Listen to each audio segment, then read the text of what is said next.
This is lecture number 4 of GOC second, and in this lecture we will continue with EAR, electrophilic addition reaction, and then we will understand the oxidation of alkene,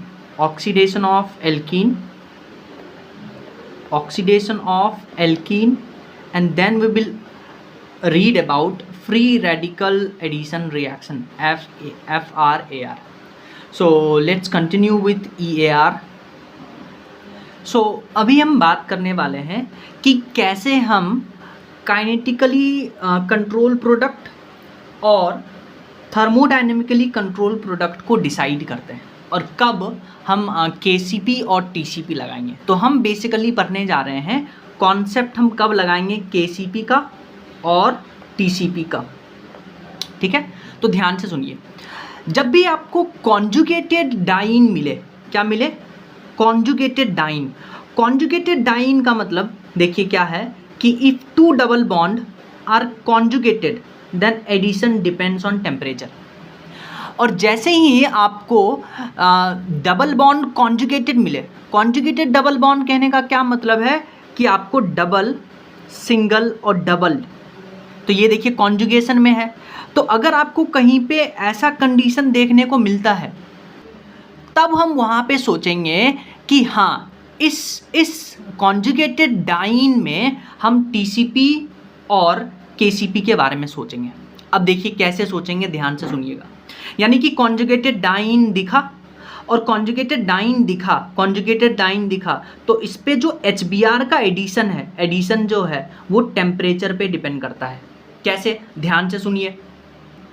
देखिए हम क्या कर रहे हैं, conjugated dine हमने लिया और एक बार हम इस पे HBr का एडिशन करवा रहे हैं। तो ध्यान से देखिएगा, जो HBr का एडिशन है वो हम दो टेम्परेचर में करवा रहे हैं, एक तो -80 डिग्री सेल्सियस पे और एक 40 डिग्री सेल्सियस पे, ठीक है।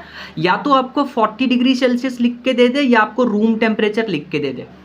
अब देखिए क्या करिएगा, जब भी आपको HBr का एडिशन करवाना है और आपको टेम्परेचर -80 डिग्री यानी कि लो टेम्परेचर की बात कर रहे हैं, तो लो टेम्परेचर पे क्या होगा, हमेशा KCP प्रोडक्ट बनेगा।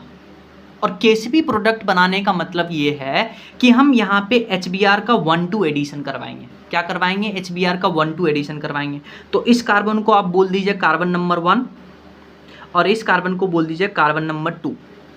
तो हम क्या करेंगे, कार्बन नंबर 1 से यहाँ पे हाइड्रोजन अटैच कर देंगे और कार्बन नंबर 2 पे हम Br अटैच कर देंगे। तो देखिए आपके पास प्रोडक्ट ये बनेगा, 1,2 एडिशन होगा। 1,2 एडिशन कब हमने करवाया, जनरली बात कर रहे हैं, 1,2 एडिशन हमने करवाया जब हम KCP प्रोडक्ट बनाएंगे। और KCP प्रोडक्ट कब बनाएंगे? लो टेम्परेचर पे, जब आपको कंडीशन दिया हो लो टेम्परेचर, ठीक है। लेकिन अगर मान लीजिए टेम्परेचर आपके पास हाई टेम्परेचर है, अराउंड 40 डिग्री सेल्सियस, या अगर हम बात करते हैं रूम टेम्परेचर आपको गिवन है, या आपको 40 डिग्री सेल्सियस गिवन है, तब हम TCP प्रोडक्ट बनाएंगे और जनरली 1,4 एडिशन होगा। 1,4 एडिशन में क्या होगा, ये कार्बन नंबर 1 है, ये कार्बन नंबर 4 होगा। कार्बन नंबर 1 से हमने हाइड्रोजन अटैच कर दिया है और कार्बन नंबर 4 से हमने Br अटैच कर दिया है। तो देखिए, एक तो हम KCP बनाएंगे, एक हम TCP बनाएंगे। KCP और TCP के बारे में तभी सोचेंगे जब आपके पास कॉन्जुगेटेड डाइन हो, कॉन्जुगेटेड डबल बॉन्ड हो, ठीक है। यानी KCP बनाएंगे हम लो टेम्परेचर पे और TCP बनाएंगे हम हाई टेम्परेचर पे। पहला पॉइंट समझ में आया। अब दूसरा पॉइंट ये है, इंपॉर्टेंट पॉइंट है कि जब आप KCP बनाने के बारे में सोचिएगा तब पहले क्या करिएगा, आप कार्बोकेटाइन बनाइएगा। हम उसके बारे में भी बात करते हैं। अगर जिस प्रोडक्ट में कार्बोकेटाइन ज़्यादा स्टेबल हो रहा है उससे बनने वाला प्रोडक्ट जो होगा वो हमेशा KCP होगा। तो major product given by more stable carbocation वो KCP होगा, ठीक है। लेकिन अगर प्रोडक्ट ज़्यादा स्टेबल है, major product depend on alkene stability. अगर एल्कीन बनने वाला एल्कीन जो आपका प्रोडक्ट मिल रहा है वो प्रोडक्ट ज़्यादा स्टेबल है तो उस प्रोडक्ट को हम TCP प्रोडक्ट बुलाएंगे, ठीक है। KCP में जनरली 1,2 एडिशन होता है, TCP में जनरली 1,4 एडिशन होता है। अगर आपको टेम्परेचर नहीं दिया है तो हम हमेशा if temperature not mention then make TCP, हमेशा हम टीसीपी बनाएंगे। तो इसको और समझने के लिए हम एक मैकेनिज्म सीखते हैं, तो ध्यान से देखिएगा। सो केसीपी और टीसीपी को सीखने के लिए कि कैसे हम केसीपी बनाते हैं और टीसीपी बनाते हैं, यहाँ आपके पास सेम एग्जांपल है 1,3-ब्यूटाडाइन। इसमें देखिए जो पाई बॉन्ड है वो कॉन्जुगेटेड पाई बॉन्ड है, डबल सिंगल डबल। तो जैसे ही कॉन्जुगेटेड डबल बॉन्ड दिखा, कॉन्जुगेटेड डाइन दिखा, तो हमारे दिमाग में केसीपी और टीसीपी आना चाहिए। पहले हम क्या कर रहे हैं, एचबीआर का इस पे एडिशन करवाना है, ठीक है। एचबीआर का एडिशन करवाने के लिए क्या करना पड़ेगा, हमें पाई बॉन्ड तोड़ना पड़ेगा। तो पहले आप क्या करिए, इस पाई बॉन्ड को इस ढंग से तोड़िए ताकि जो बनने वाला कार्बोकेटाइन होगा वो मैक्सिमम स्टेबल होगा। तो देखिए हमने इस पाई बॉन्ड को इधर तोड़ दिया है। तो पाई बॉन्ड को जैसे ही हमने इधर तोड़ा तो इस पे आ जाएगा पार्शियल नेगेटिव चार्ज और इस पे आ जाएगा पार्शियल पॉजिटिव चार्ज। तो देखिए पाई बॉन्ड को हमने इधर तोड़ा तो देखिए ये CH2 CH CH CH2, तो CH2 CH इस पे आएगा पॉजिटिव चार्ज। तो ये देखिए कार्बोकेटाइन बन गया और यहाँ पे हम HBr से H अटैच कर देंगे, ठीक है। अब देखिए सिंस ये कार्बोकेटाइन जो है रेजोनेंस में पार्टिसिपेट कर रहा है, तो आप इसका रेजोनेटिंग स्ट्रक्चर बनाइए। कैसे बनाइएगा, ये पाई बॉन्ड यहाँ लेके आइएगा तो ये आ जाएगा कार्बोकेटाइन यहाँ। तो देखिए ये पाई बॉन्ड यहाँ आया, कार्बोकेटाइन यहाँ, यानी कि हम रेजोनेटिंग स्ट्रक्चर बना लिए। अब ध्यान से सुनिए, आपके पास इस कंडीशन में देखिए कि जो बनने वाला कार्बोकेटाइन है वो ज़्यादा स्टेबल है।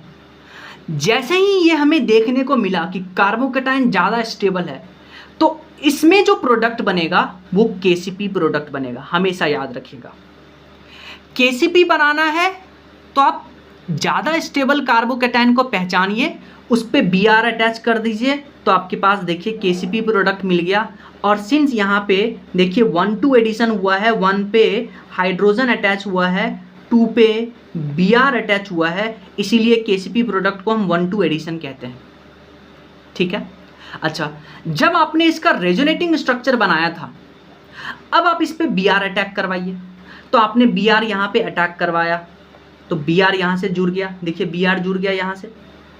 अब इस दोनों प्रोडक्ट को आप ध्यान से देखिए, कौन से दो प्रोडक्ट को, इस प्रोडक्ट को और इस प्रोडक्ट को। तो इस प्रोडक्ट को और इस प्रोडक्ट में बताइए, दोनों एल्कीन है, दोनों एल्कीन में से आप बताइए कि स्टेबल एल्कीन कौन है। यहाँ पे देखिए 5 अल्फा H है इस एल्कीन के पास और यहाँ पे 1 अल्फा H है। तो यहाँ प्रोडक्ट में जो बनने वाला एल्कीन है it is more stable alkene. अब यहाँ से हम बोलेंगे कि ये टीसीपी प्रोडक्ट है। तो आपको समझ में आया? तो एक बार और रिवीजन करवाते हैं आपको। तो हमने पढ़ा था कि केसीपी और टीसीपी कब बनेगा, केसीपी और टीसीपी कब बनेगा। केसीपी कब बनेगा, लो टेम्परेचर पे, या तो आपको टेम्परेचर लिख के दे दे और तब आपसे पूछे कि कौन केसीपी है कौन टीसीपी है, तो लो टेम्परेचर पे केसीपी बनेगा, हाई टेम्परेचर पे टीसीपी बनेगा। या आपको ऐसे बोल दे कि major product given by more stable carbocation, यानी पहले अभी आपने देखा कि स्टेबल कार्बोकेटाइन के ऊपर हम Br अटैच कर रहे थे तो वो केसीपी प्रोडक्ट था और उसको जनरली 1,2 एडिशन कहते हैं। More major product depends on alkene stability. आपने देखा था कि जो प्रोडक्ट में ये एल्कीन ज़्यादा स्टेबल था इसके कंपैरिजन में, तो इसको हम टीसीपी प्रोडक्ट बुलाते हैं। डन। और जनरली टीसीपी हाई टेम्परेचर पे बनता है, हाई टेम्परेचर पे, तो ये भी याद रखिएगा, टीसीपी हाई टेम्परेचर पे बनता है। जैसे आप इस क्वेश्चन को देखिए, आपके पास देखिए कॉन्जुगेटेड डाइन है। जब भी आपको कॉन्जुगेटेड डाइन मिले तो हम सोचेंगे टीसीपी और केसीपी के बारे में। किसके बारे में? टीसीपी और केसीपी के बारे में, ठीक है। पहले आप क्या करिए, इस पाई बॉन्ड को इस ढंग से तोड़िए कि बनने वाला कार्बोकेटाइन मैक्सिमम स्टेबल हो। तो जैसे ही आपने इस पाई बॉन्ड को इधर तोड़ा तो इस पे आया पॉजिटिव चार्ज इधर। अब देखिए ये पॉजिटिव चार्ज जो है यहाँ पे इसके साथ में रेजोनेंस में है, तो आप इसका रेजोनेटिंग स्ट्रक्चर बनाइए। कैसे बनाइएगा, इस पाई बॉन्ड को इधर लेके आए तो ये पॉजिटिव चार्ज यहाँ आ जाएगा, तो देखिए ये पाई बॉन्ड इधर गया, तो इसका रेजोनेटिंग स्ट्रक्चर बन गया। ठीक है, अब आप ध्यान से देखिए, आपके पास दो कार्बोकैटायन बन गया है, एक ये एक ये। अब आप ये बताइए कि इस दोनों में से कौन ज़्यादा स्टेबल कार्बोकैटायन है। यहाँ देखिए कार्बोकैटायन के पास रेजोनेटिंग स्ट्रक्चर के साथ साथ अल्फा एच भी है। कितने अल्फा एच हैं? 3 अल्फा एच हैं यहाँ पे। और यहाँ पे देखिए ये कार्बोकैटायन रेजोनेंस में है पर इसके पास लेस अल्फा एच है, तो this is more stable carbocation. और अगर जैसे ही कार्बोकैटायन मोर स्टेबल हुआ, इस पे हम Br नेगेटिव अटैच करवाएंगे, तो यहाँ से जो बनने वाला प्रोडक्ट होगा वो KCP प्रोडक्ट होगा। समझ में आया आपको? अच्छा, KCP हमने डिसाइड कर लिया। अब TCP प्रोडक्ट डिसाइड करने के लिए आप जो रेजोनेटिंग स्ट्रक्चर बनाए थे यहाँ पर भी आप Br अटैच करवाइए। तो Br हमने अटैच करवा दिया। अब दोनों प्रोडक्ट को देखिए, दोनों प्रोडक्ट एल्कीन है। अब आप एल्कीन का स्टेबिलिटी चेक करिए, इसमें एल्कीन जो है लेस स्टेबल है। क्यों? क्योंकि इसमें एल्कीन के पास 2 अल्फा एच है और इसमें एल्कीन के पास 6 अल्फा एच है, यानी कि मैक्सिमम स्टेबल प्रोडक्ट कौन है? ये। तो ये TCP प्रोडक्ट होगा। तो ऐसे हम KCP और TCP पहचानते हैं। अगर आपको टेम्परेचर नहीं गिवन है, टेम्परेचर नॉट मेंशन, तो हम हमेशा TCP प्रोडक्ट बनाएंगे। डन। नेक्स्ट एक इंपॉर्टेंट कॉन्सेप्ट है कि अगर आपके पास if double bond and triple bond are isolated then addition take place on double bond. मान लेते हैं आपके पास HCl का एडिशन करवाना है इस पे, इसमें देखिए डबल बॉन्ड और ट्रिपल बॉन्ड जो है आइसोलेटेड है, यानी कि कॉन्जुगेशन में नहीं है। तो अगर डबल बॉन्ड और ट्रिपल बॉन्ड आइसोलेटेड है, कॉन्जुगेशन में नहीं है, तो हम HCl का जो एडिशन करवाएंगे वो हम डबल बॉन्ड पे करवाएंगे। ऐसा क्यों है? क्योंकि जब आप डबल बॉन्ड में इसको तोड़िएगा, डबल बॉन्ड में इस पाई बॉन्ड को तोड़िएगा, तो यहाँ पे कार्बोकैटायन बनेगा। अब ये कार्बोकैटायन उस कार्बन पे है जिसका इलेक्ट्रोनेगेटिविटी कम है। हमें पता है कि कार्बन sp का इलेक्ट्रोनेगेटिविटी वो ज़्यादा होता है कार्बन sp2 से, ये आपको पता है। तो जब यहाँ पे कार्बोकैटायन बनेगा तो वो कार्बोकैटायन ऐसे कार्बन पे बनेगा जिसका इलेक्ट्रोनेगेटिविटी कम है, इसलिए हमेशा एडिशन जो है वो डबल बॉन्ड पे होगा। कब? जब डबल बॉन्ड और ट्रिपल बॉन्ड आइसोलेशन में है, क्योंकि रिएक्टिविटी एल्कीन का ज़्यादा होता है एल्काइन से, तो प्रोडक्ट हम उसके हिसाब से बनाएंगे। But if double bond and triple bond are conjugated then addition take place on triple bond. लेकिन अगर डबल बॉन्ड और ट्रिपल बॉन्ड कॉन्जुगेशन में है तो हम एडिशन हमेशा ट्रिपल बॉन्ड पे करवाएंगे, डबल बॉन्ड पे नहीं करवाएंगे। तो एडिशन यहाँ पे करवाएंगे तो देखिए आपके पास ये प्रोडक्ट बनेगा। अब आप इस प्रोडक्ट को देखिए, ये जो प्रोडक्ट है इसको बुलाते हैं क्लोरोपीन। ध्यान से देखिए, इसको बुलाते हैं क्लोरोपीन।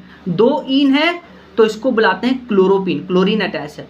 और ये जो क्लोरोपीन है it is used in making polymer neoprene. Synthetic rubber है नियोप्रीन, नियोप्रीन को बनाने के लिए हम क्लोरोपीन यूज में लेते हैं। ठीक है, नेक्स्ट हम पढ़ने जा रहे हैं oxidation reaction of alkene and alkyne. तो एल्कीन और एल्काइन का ऑक्सीडेशन रिएक्शन कैसे पढ़ते हैं, ध्यान से सुनिए। बेसिकली हम एल्कीन और एल्काइन पे जब हम OH ग्रुप अटैच करते हैं तो उसको बुलाते हैं ऑक्सीडेशन रिएक्शन। एक्चुअली क्या है? उसमें हम सबसे पहले पढ़ रहे हैं हाइड्रोक्सिलेशन के बारे में। किसके बारे में? हाइड्रोक्सिलेशन के बारे में। तो देखिए, hydroxylation is the addition of 2 hydroxyl group after breaking of pi bond. तो आपके पास एल्कीन है, आप क्या करिए, एक पाई बॉन्ड को तोड़िए और फिर यहाँ पे आप OH अटैच कर दीजिए। एक पाई बॉन्ड में तोड़ेंगे तो दोनों कार्बन पे OH अटैच करना है। अब देखिए, या तो ये दोनों OH सेम साइड से जुड़े, यानी कि सिन हाइड्रोक्सिलेशन हो। हाइड्रोक्सिलेशन का क्या मतलब है कि पाई बॉन्ड तोड़ करके OH ग्रुप अटैच करना। अगर दोनों OH सेम साइड से तो उसको बोलते हैं सिन हाइड्रोक्सिलेशन। लेकिन अगर दोनों OH अपोजिट साइड से अटैक किया गया है तो उसको बुलाते हैं एंटी हाइड्रोक्सिलेशन।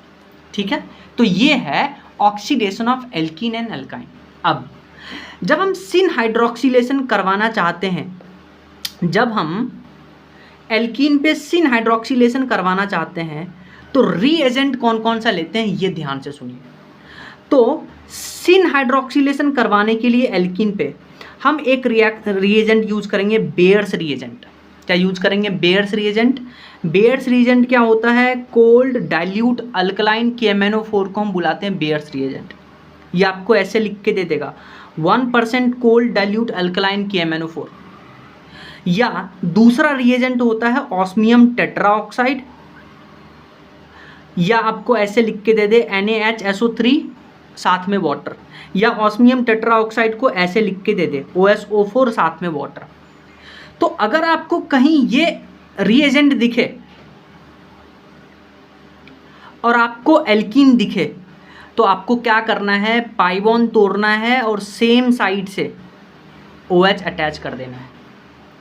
लेकिन अगर आपको पाई बॉन्ड तोड़ करके अपोजिट साइड में OH अटैच करना है तब आप रिएजेंट यूज करिएगा Ag2O साथ में हीट, एसिडिक हाइड्रोज और सेकेंड स्टेप में हम एसिडिक हाइड्रोलिसिस करवाएंगे। या आपको परऑक्सी एसिड देखने को मिले यहाँ पे एरो पे और साथ में एसिडिक हाइड्रोलिसिस। Ag2O साथ में जो हीट है उसको ऐसे भी लिख के दे सकता है, Ag ऑक्सीजन और साथ में हीट, और H3O लिख के दे सकता है। और परऑक्सी एसिड, तो देखिए परऑक्सी एसिड के कौन कौन से एग्जाम्पल हैं। एक तो देखिए परऑक्सी एसिड पहले क्या होता है, ध्यान से सुनिए। मान लेते हैं हम फॉर्मिक एसिड बनाते हैं। फॉर्मिक एसिड आप कैसे बनाते हैं? HC double bond O OH ऐसे बनाते हैं फॉर्मिक एसिड। आप क्या करिए, फॉर्मिक एसिड में एक ऑक्सीजन ऐड कर दीजिए, एक ऑक्सीजन यहाँ ऐड कर दीजिए, तो बनने वाला जो कंपाउंड होगा आपके पास होगा परफॉर्मिक एसिड। समझ में आया? सिमिलरली आपके पास है RC double bond O OH। आप क्या करिए, इसमें एक ऑक्सीजन ऐड कर दीजिए, ठीक है। तो जो बनने वाला कंपाउंड होगा वो पर गिवन एसिड होगा, पर उसमें ऐड हो जाएगा। जैसे ये आपके पास था acetic acid CS3C double bond O OH। आपने क्या किया, एक ऑक्सीजन ऐड कर दिया, ठीक है, तो हम पर यूज करेंगे। ये एसिडिक एसिड था तो हम बोलेंगे पर एसिटिक एसिड। तो या आपको एरो पे परऑक्सी एसिड और साथ में H+H2O लिख के दे दे, तो आप क्या करिएगा, एल्कीन का एक पाई बॉन्ड तोड़िएगा और एंटी साइड में OH ग्रुप अटैच कर दीजिएगा। पर ऑक्सी एसिड का एक एग्जाम्पल होता है, ये देखिए वेरी इंपॉर्टेंट, मेटाक्लोरो पर ऑक्सी बेंजोइक एसिड, या जिसको हम MCPBA करके बुलाते हैं। तो देखिए मेटा पोजीशन पे इस ग्रुप के रेस्पेक्ट में ये है आपके पास मेटा पोजीशन, मेटा पे क्लोरो है और पूरा परऑक्सी बेंजोइक एसिड है, तो इसको बुलाते हैं MCPBA। तो आपको समझ में आया कि एल्कीन पे पाई बॉन्ड तोड़ करके सिन एडिशन OH का किस रिएजेंट के साथ करवाना है और एंटी एडिशन किस रिएजेंट के साथ करवाना है। डन। सो अब हम बात करने जा रहे हैं कि एल्कीन पे आपने सिन एडिशन करवा करके OH ग्रुप अटैच करवाया था सेम साइड में, तो उसका मैकेनिज्म क्या होता है उसके बारे में बात करते हैं। तो ध्यान से सुनिए, हम क्या कर रहे हैं, हम ले रहे हैं बेयर्स रिएजेंट। आपको पता है बेयर्स रिएजेंट क्या होता है? Cold dilute alkaline KMnO4। पहली बात तो आप ये याद करिएगा कि जो अल्कलाइन KMnO4 होता है वो पर्पल कलर का होता है। तो जब आप एल्कीन के साथ में KMnO4 का रिएक्शन करवाते हैं तो ये जो पर्पल कलर है KMnO4 का, वो क्या होता है, डिसअपेयर कर जाता है, डिसअपेयर कर जाता है, पर्पल कलर डिसअपेयर कर जाता है। तो देखिए कलर पहले था KMnO4 के पास, जैसे ही रिएक्ट किया कलर खत्म हो गया।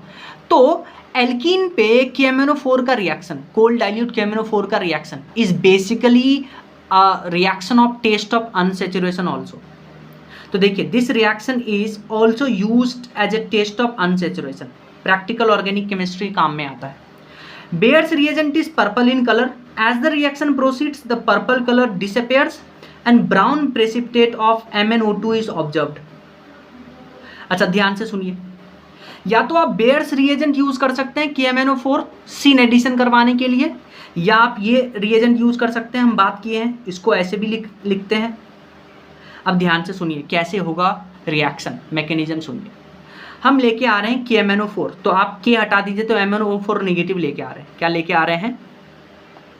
MnO4 नेगेटिव लेके आ रहे हैं। MnO4 नेगेटिव का ये स्ट्रक्चर होता है। ये क्या करेगा, यहाँ से जुड़ेगा और यहाँ से जुड़ेगा तो यहाँ पे एक बॉन्ड बनेगा और यहाँ पे एक बॉन्ड बनेगा।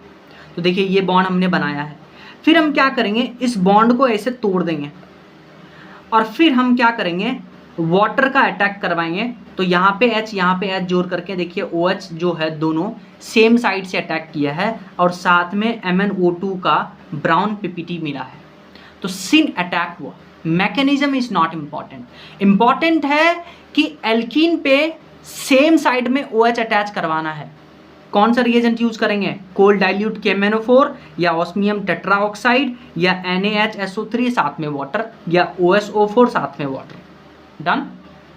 फिर हम बात करते हैं कि अगर आपको एल्कीन पे एंटी अटैक करवाना है, OH का एंटी अटैक करवाना है, तब आप कौन सा रिएजेंट यूज करेंगे। पहला रिएजेंट आप ये यूज कर सकते हैं Ag2O साथ में हीट या एसिडिक हाइड्रोलिसिस दूसरे स्टेप में, या दूसरा रिएजेंट आप ये यूज कर सकते हैं परऑक्सी एसिड या एसिडिक हाइड्रोलिसिस।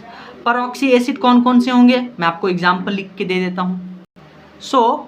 परऑक्सी एसिड का देखिए आपके पास ये एग्जाम्पल है, परफॉर्मिक एसिड, पर एसिटिक एसिड और MCPBA यानी मेटाक्लोरो परऑक्सी बेंजोइक एसिड।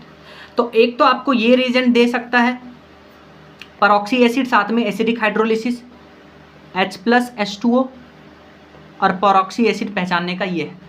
तो इसमें देखिए कैसे होगा रिएक्शन का मैकेनिज्म।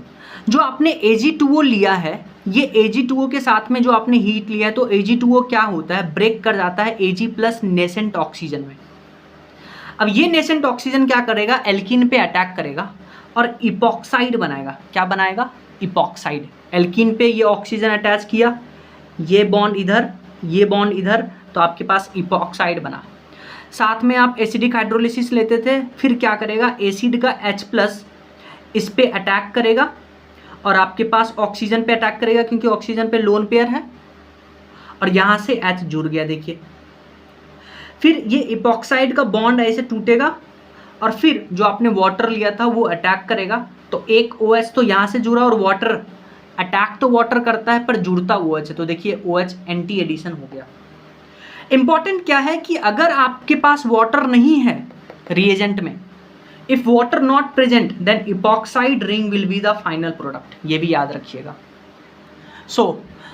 अब हम करवा रहे हैं एल्कीन पे एक बार तो बेयर्स रिएजेंट, और या आपको ऐसे लिख के दे देगा ऑस्मियम टेट्राऑक्साइड, और एक बार हम एल्कीन पे करवा रहे हैं Ag2O साथ में हीट और एसिडिक हाइड्रोलिसिस या परऑक्सी एसिड और साथ में एसिडिक हाइड्रोलिसिस। तो देखिए एक बार देखिए जब हम बेयर्स रिएजेंट या ये रिएजेंट यूज में लेते हैं ऑस्मियम टेट्राऑक्साइड, तो देखिए एल्कीन जो है यहाँ देखिए दो सेम ग्रुप सेम साइड में, तो सिस एल्कीन है। आपको पता है बेयर्स रिएजेंट क्या करेगा, दोनों कार्बन पे OH सेम साइड में अटैक करवाएगा। तो देखिए सिस एल्कीन पे सेम साइड अटैक, सिन अटैक, मीजो बनता है, तो हम मीजो प्रोडक्ट बना देंगे। देखिए ये मीजो बन गया, OH सेम साइड से अटैक किया है, ठीक है। चाहे ये रिएजेंट लिए, बेयर्स रिएजेंट क्या होता है, cold dilute alkaline KMnO4, alkaline KMnO4 को हम बेयर्स रिएजेंट कहते हैं, ठीक है, या आप ये रिएजेंट यूज कर लीजिए। फिर आपके पास है सिस एल्कीन, क्योंकि दोनों ग्रुप सेम साइड में है, इस पे आप ये रिएजेंट के कारण OH का एंटी अटैक करवाते हैं। सिस एल्कीन एंटी अटैक, आपको रेसमिक मिक्सचर मिलेगा, तो देखिए आपको रेसमिक मिक्सचर मिल रहा है।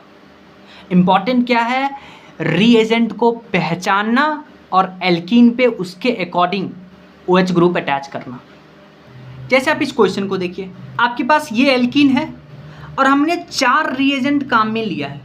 पहले है कोल्ड डाइल्यूट KMnO4 और साथ में है basic medium cold dilute KMnO4, है ना। तो ये बेयर्स रिएजेंट है। बेयर्स रिएजेंट क्या करता है, OH ग्रुप का आप पाई बॉन्ड तोड़ करिए, OH ग्रुप अटैच करिएगा, वो भी सेम साइड से। तो देखिए पाई बॉन्ड तोड़े, OH या तो वेज पे, दोनों वेज पे, या दोनों डैश पे, यानी दोनों आइडेंटिकल मीजो बनता है। क्यों? क्योंकि cis alkene same side addition meso देगा, CSM। Cis alkene same side attack meso देगा, और cis alkene anti attack racemic mixture देगा। तो ये याद रखिएगा।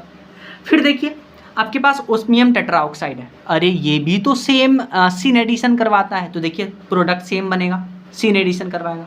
फिर आपके पास है परऑक्सी एसिड, देखिए परऑक्सी एसिड मैंने आपको एग्जांपल बताया था, साथ में एसिडिक हाइड्रोलिसिस, ये क्या करेगा, OH को एंटी अटैक करवाएगा। पाई बॉन्ड तोड़िए, OH एंटी अटैक। पहले देखिए वेज पे डैश पे रेसिमिक मिक्सचर बनेगा, तो इसी का मिरर इमेज बना दीजिए, और साथ में Ag2O का भी सेम फंक्शन, साथ में हीट भी आपको देगा। सो ये है आपके पास रिवीजन। एल्कीन पे हम करवा रहे हैं हाइड्रोक्सिलेशन, मतलब OH ग्रुप का अटैचमेंट। तो अगर सिन हाइड्रोक्सिलेशन करवाना है, यानी OH ग्रुप दोनों सेम साइड से, तो रिएजेंट बेयर्स रिएजेंट या कोल्ड डाइल्यूट एल्कलाइन की MnO4, ये इंपॉर्टेंट है, या ऑस्मियम टेट्राऑक्साइड या NaHSO3 साथ में H2O, तो सेम साइड OH। अगर एंटी हाइड्रोक्सिलेशन करवाना है तो रिएजेंट Ag2O साथ में हीट, दूसरे स्टेप में एसिडिक हाइड्रोलिसिस या परऑक्सी एसिड और साथ में acidic hydrolysis. Example of peroxy acid आपके पास ये है, और M metachloro peroxy benzoic acid, ठीक है। तो आपके पास एंटी एडिशन होगा। अब हम पढ़ने जा रहे हैं ऑक्सीडेशन इन ऑर्गेनिक केमिस्ट्री। इसका ध्यान से मतलब सुनिए क्या है। जैसे आपके पास एक एग्जाम्पल है CH3H और यहाँ पे है OH। तो देखिए ये है प्राइमरी एल्कोहल, 1 डिग्री एल्कोहल है, एल्कोहल। अगर हमें इसका ऑक्सीडेशन करवाना है तो देखिए कैसे ऑक्सीडेशन करवाते हैं, ये सीखिए कि कैसे इसका ऑक्सीडेशन करवाते हैं। अब ध्यान से देखिए, आप इस दोनों हाइड्रोजन को देखिए, ये दोनों हाइड्रोजन उस कार्बन से अटैच्ड है जो carbon oxygen containing functional group से अटैच्ड है।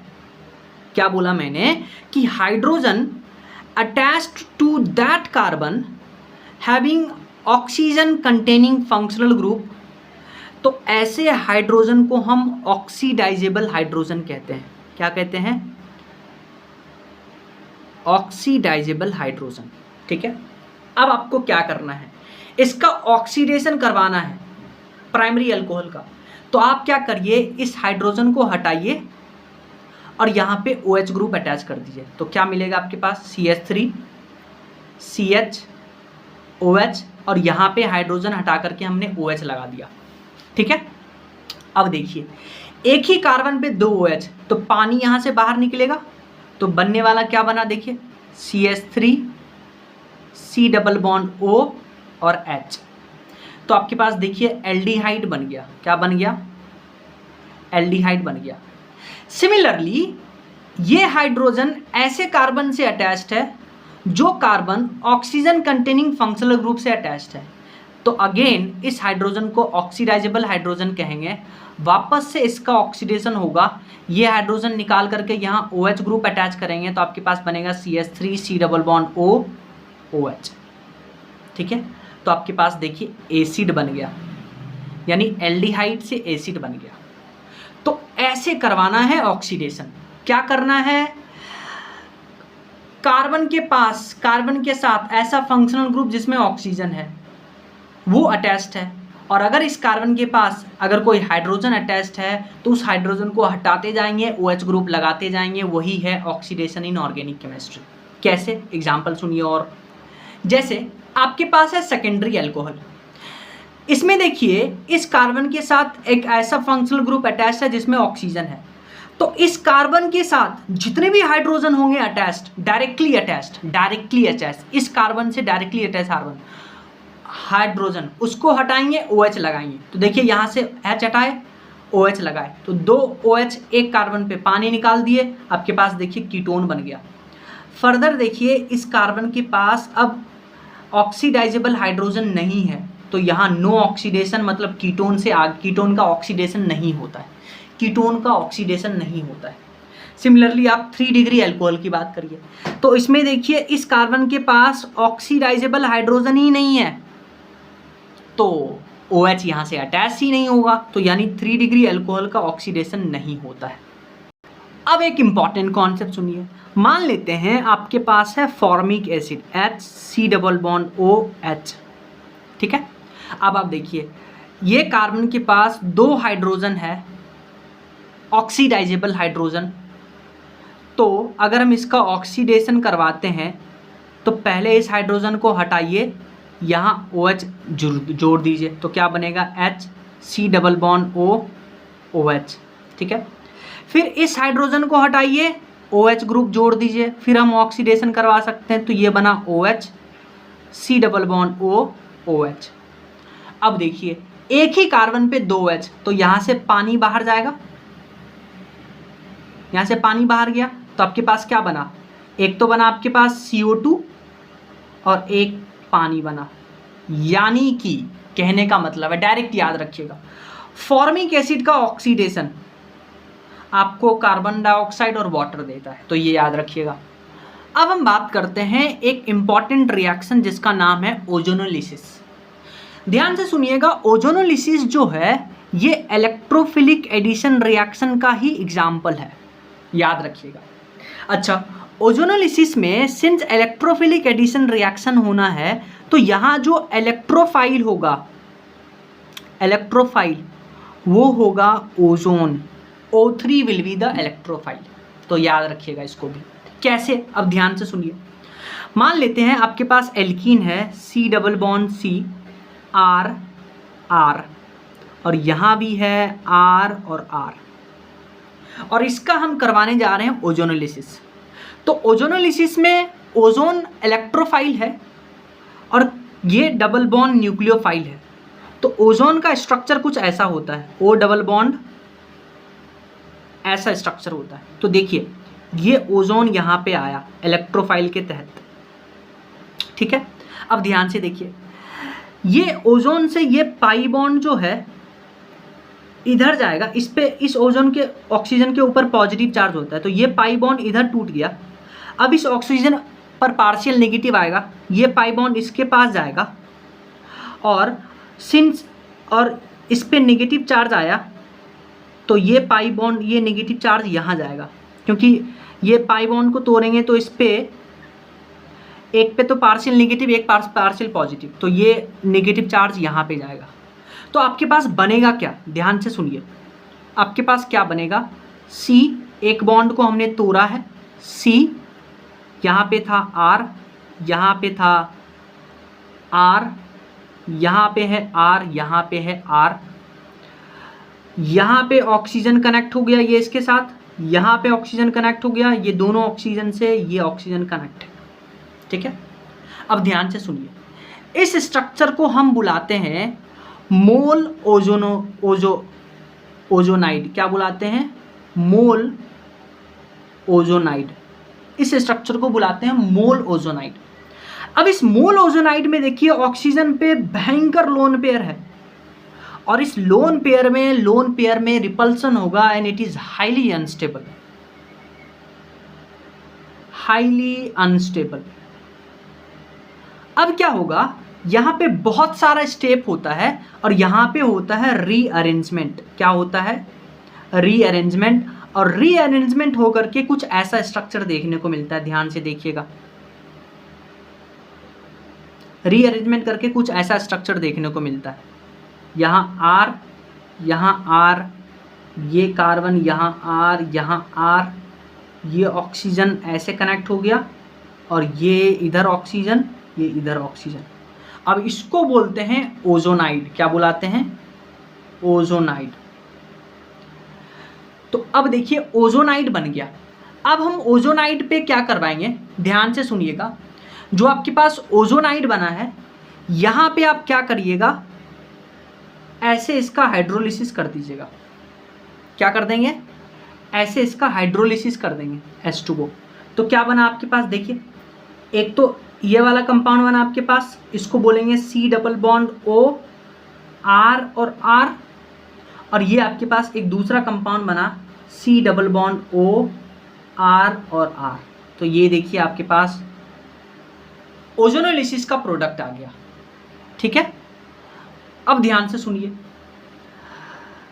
से सुनिएगा। तो यहाँ पे जब हम H2O का लेके आते हैं, H2O का अटैक करवाते हैं, तो ये जो नेसेंट ऑक्सीजन है ये H2O के साथ रिएक्ट करके H2O2 बनाता है।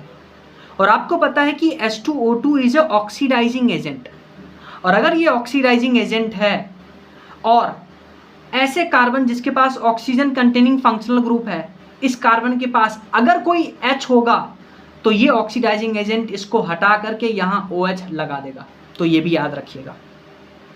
अब जब इसमें हम H2O अटैक करवा रहे थे तो H2O2 बन रहा था, जिसको हम ऑक्सीडाइजिंग एजेंट बुलाते हैं।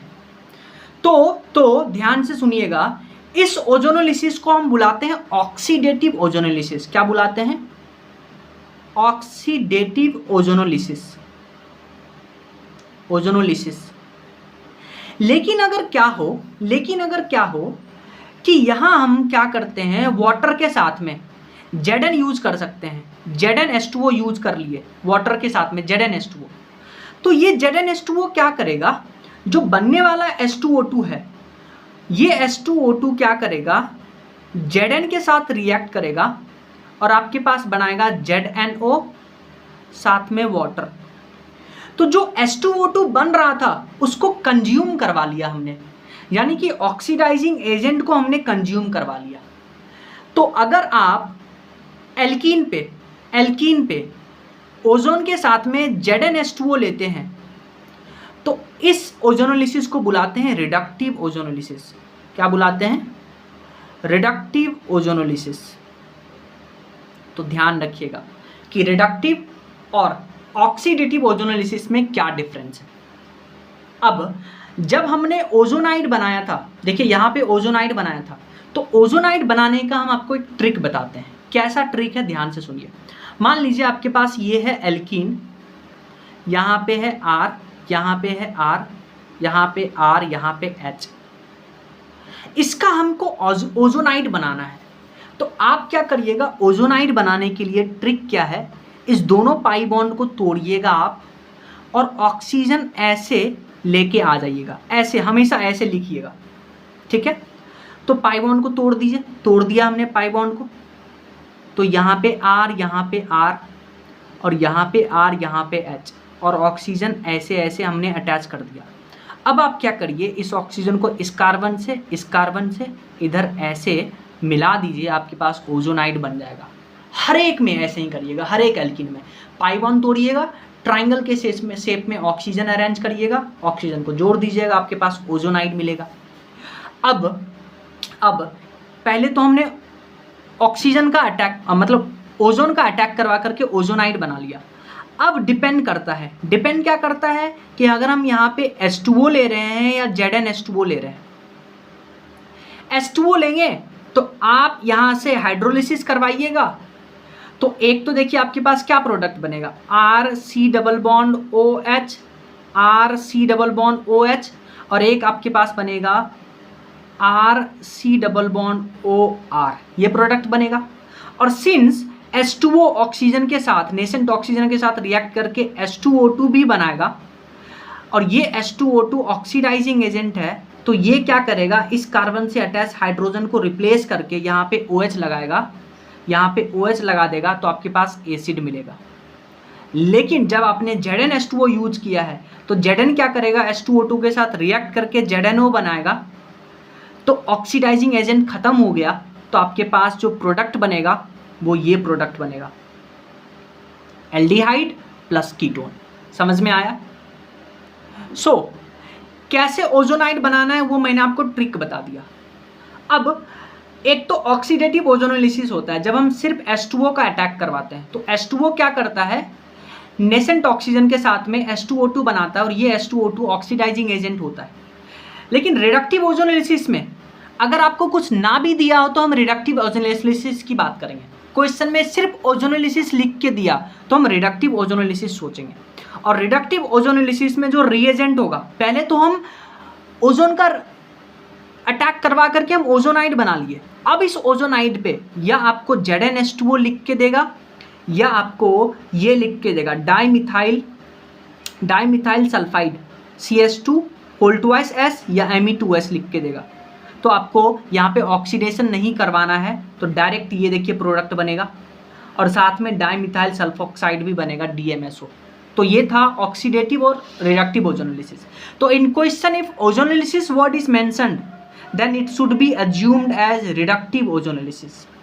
अगर ऑक्सीडेटिव ओजोनोलिसिस होता, आपके पास फॉर्मिक एसिड है, तो ऑक्सीडेटिव ओजोनोलिसिस में H2O2 बनता है जो कि ऑक्सीडाइजिंग एजेंट है, और वो ऑक्सीडाइजिंग एजेंट क्या करेगा, इस दोनों H के जगह पे OH लगाएगा और एक कार्बन पे 2 OH, पानी बाहर निकलेगा तो आपके पास CO2 प्लस H2O बनेगा।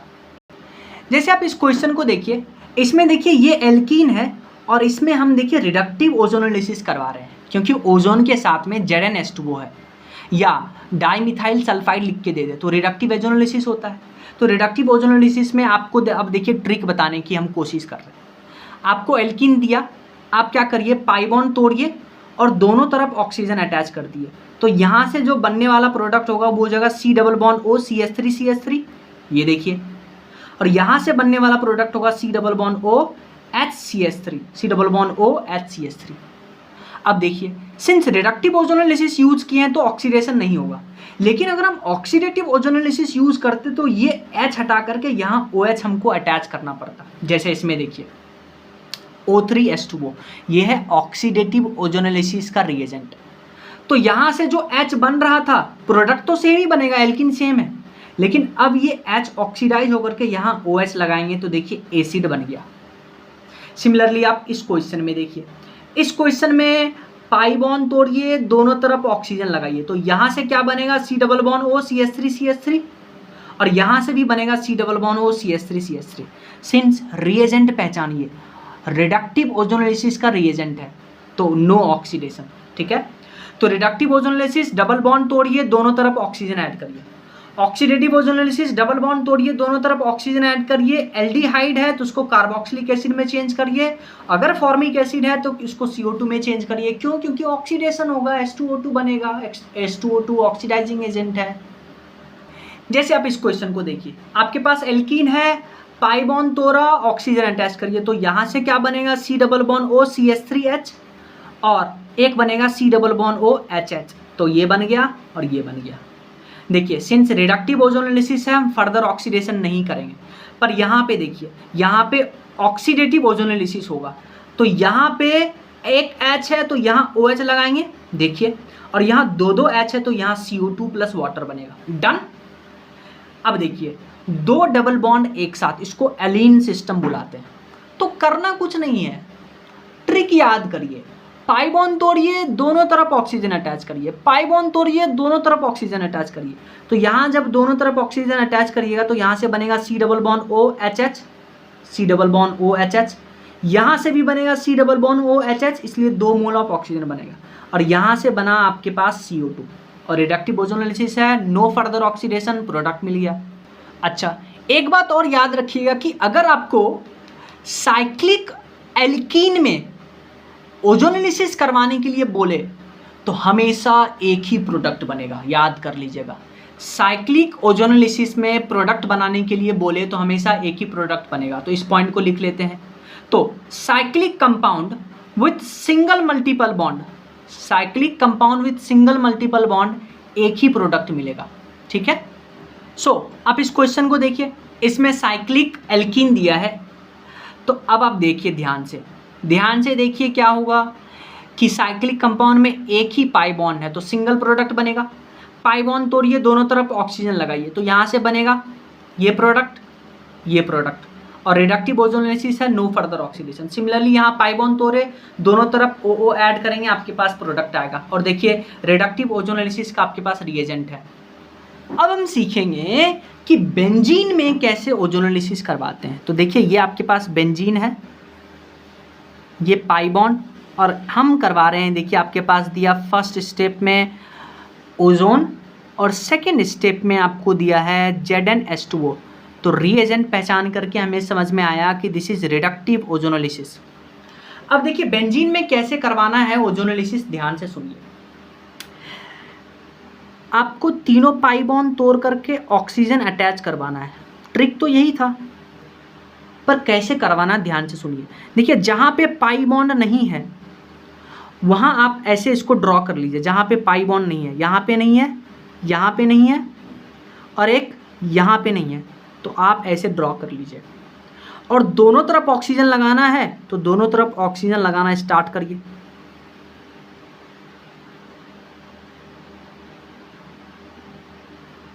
दोनों तरफ ऑक्सीजन लगाना स्टार्ट करिए आप।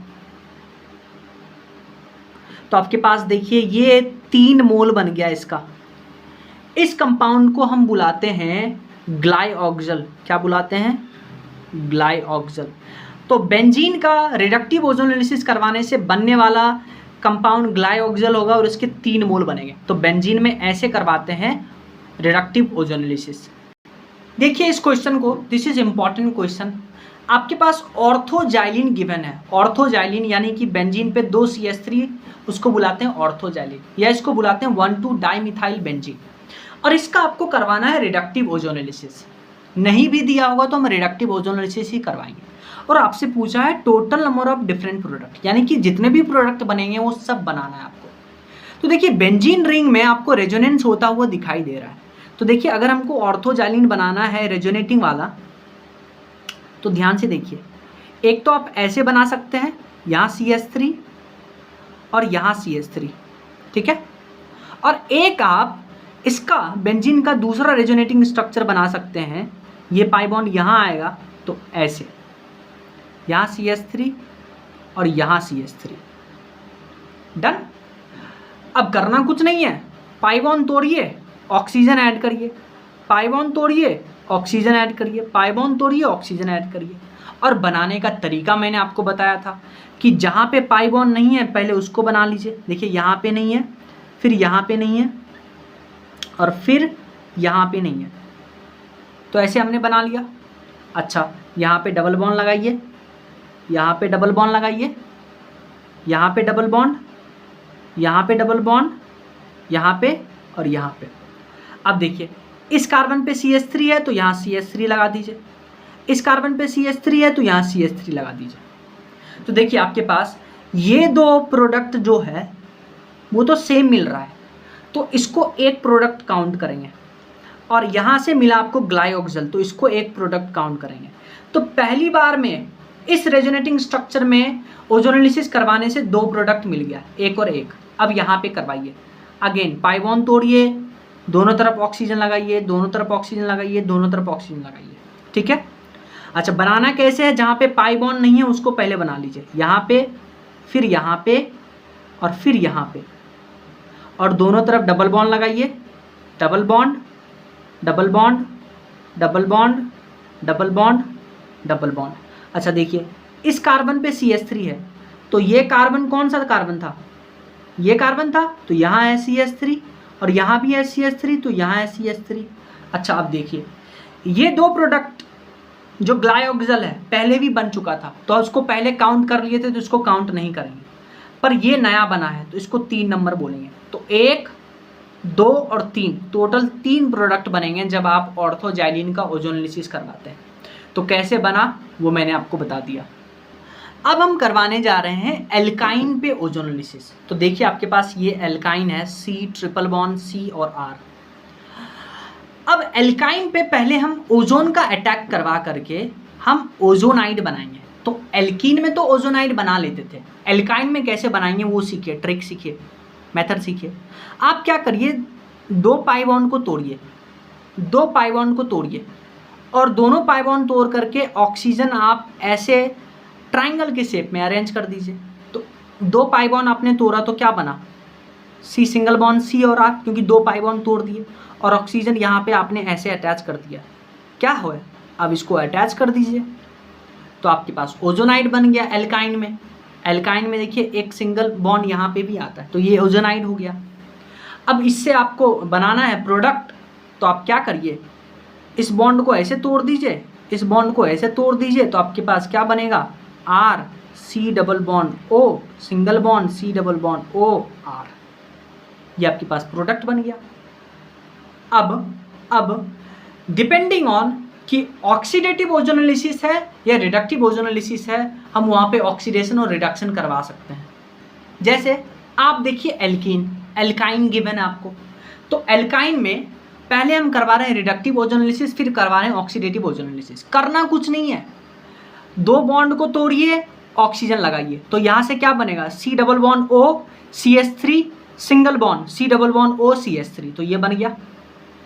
ठीक है, अगर हम रिडक्टिव ओजोनोलिसिस करवाते हैं तो फर्दर ऑक्सीडेशन नहीं करवाना है, लेकिन अगर हम ऑक्सीडेटिव ओजोनोलिसिस करवाते हैं तो अब देखिए यहाँ जो सिंगल बॉन्ड है, ऑक्सीडेटिव ओजोनोलिसिस में सिंगल बॉन्ड को तोड़ेंगे, दोनों तरफ OH अटैच कर देंगे, यानी कि ऑक्सीडेशन होगा। तो आपके पास देखिए 2 मोल इस कंपाउंड के बन जाएंगे, C double bond O OH CH3, C double bond O OH CH3, इसके 2 मोल बन जाएंगे। सिमिलरली आप इसको देखिए, एल्काइन पे रिडक्टिव ओजोनोलिसिस करवाते हैं तो 2 पाई बॉन्ड तोड़िए, ऑक्सीजन अटैच करिए, तो यहाँ से क्या बना, C double bond O CH3 single bond C double bond OH। ये रिडक्टिव ओजोनोलिसिस, फर्दर ऑक्सीडेशन नहीं करेंगे। लेकिन ऑक्सीडेटिव ओजोनोलिसिस में फर्दर ऑक्सीडेशन करेंगे, कैसे, इस बॉन्ड को तोड़िए, यहाँ OH लगाइए, यहाँ OH लगाइए, तो क्या मिलेगा, यहाँ OH लगाइए तो आपके पास मिलेगा C double bond O OH OH, और यहाँ लगाइएगा तो C double bond O OH, यहाँ पे H, और यहाँ से आपको डायरेक्ट मिल जाएगा CO2। अब एक और ट्रिक सीख लीजिए कि एल्काइन पे अगर हम रिडक्टिव ओजोनोलिसिस करवाते हैं तो आप सिंपल सा एक मेथड करिएगा, दोनों पाई बॉन्ड तोड़िए, एक बॉन्ड रहने दीजिए और ऑक्सीजन अटैच करवा दीजिए। लेकिन अगर आपको ऑक्सीडेटिव ओजोनोलिसिस पूछ दे तो आप क्या करिए, तीनों पाई बॉन्ड तोड़ दीजिए, और तीनों पाई बॉन्ड तोड़ करके इस मॉलिक्यूल में भी 2 ऑक्सीजन दे दीजिए और इस मॉलिक्यूल में भी 2 ऑक्सीजन दे दिए। समझ में आया आपको ट्रिक? और कंपाउंड बना लीजिए, तो यहाँ 2 ऑक्सीजन दिए तो CH3 COOH बनेगा, और यहाँ पे क्या बनेगा, HCOOH।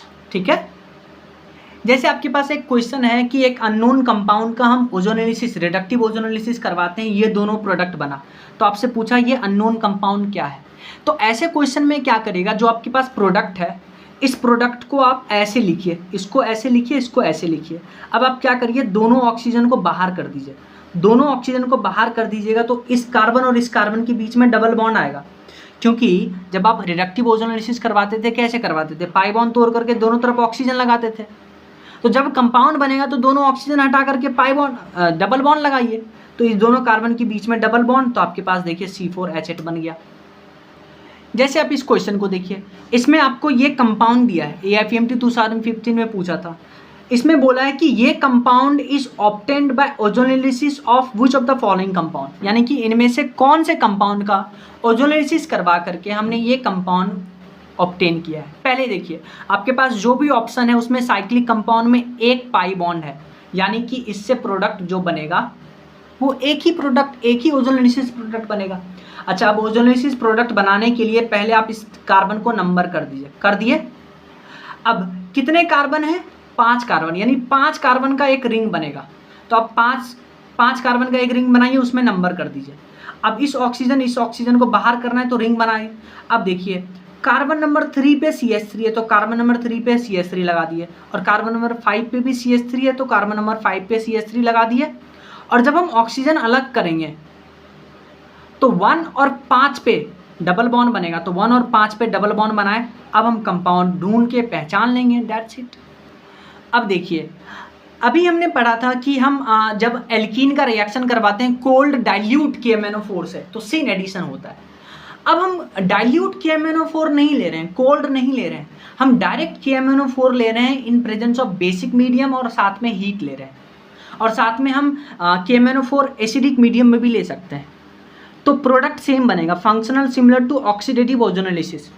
क्या होगा, देखिए, अगर कोल्ड डाइल्यूट KMnO4 है उसमें आप OH अटैच करवाते थे, पर ये फंक्शनल ग्रुप आपके पास है तो ऑक्सीडेटिव ओजोनोलिसिस जैसा प्रोडक्ट बनेगा। कैसे, इसको तोड़िए, दोनों तरफ ऑक्सीजन डालिए, तो आपके पास क्या बनेगा product, C double bond O CH3 CH3 C double bond O CH3 CH3, 2 मोल बन गया।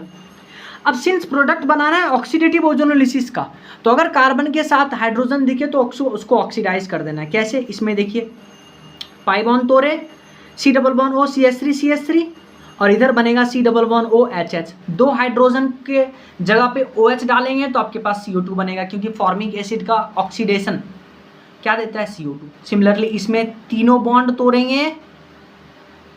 तोड़ेंगे और दोनों तरफ ऑक्सीजन देंगे तो आपके पास आंसर आएगा। जैसे आप इस क्वेश्चन को देखिए, एल्कीन दिया है, अब देखिए पर एसिड के साथ एसिडिक हाइड्रोलिसिस, क्या ये एंटी एडिशन देता है? हाँ, OH आप पाई बॉन्ड तोड़ करके एंटी साइड में OH अटैच कर दीजिए। Baeyer's reagent, cold dilute alkaline KMnO4 syn addition देता है OH का, तो पाई बॉन्ड तोड़िए, OH का सिन एडिशन करवाइए। अच्छा, ये है रिडक्टिव ओजोनोलिसिस, पाई बॉन्ड तोड़िए, दोनों तरफ ऑक्सीजन डालिए, तो C double bond O CH3 CH3, C double bond O HCH3, done. ये है ऑक्सीडेटिव ओजोनोलिसिस। अच्छा, यहाँ पे हाइड्रोजन जो बनेगा उसको OH से रिप्लेस करेंगे, तो यहाँ जो हाइड्रोजन बनेगा क्योंकि प्रोडक्ट सेम बनेगा, उसको रिप्लेस कर दिए OH से। अच्छा, ये है KMnO4, कोल्ड डाइल्यूट नहीं है, तो आप इसका आप ये प्रोडक्ट कैसे बनाइएगा? ऑक्सीडेटिव ओजोनोलिसिस के जैसा, तो लाइक ऑक्सीडेटिव ओजोनोलिसिस प्रोडक्ट बनेगा, पाई बॉन्ड तोड़ेंगे, ऑक्सीजन ऐड करेंगे, देखिए सिमिलर प्रोडक्ट बन रहा है ऑक्सीडेटिव ओजोनोलिसिस जैसा।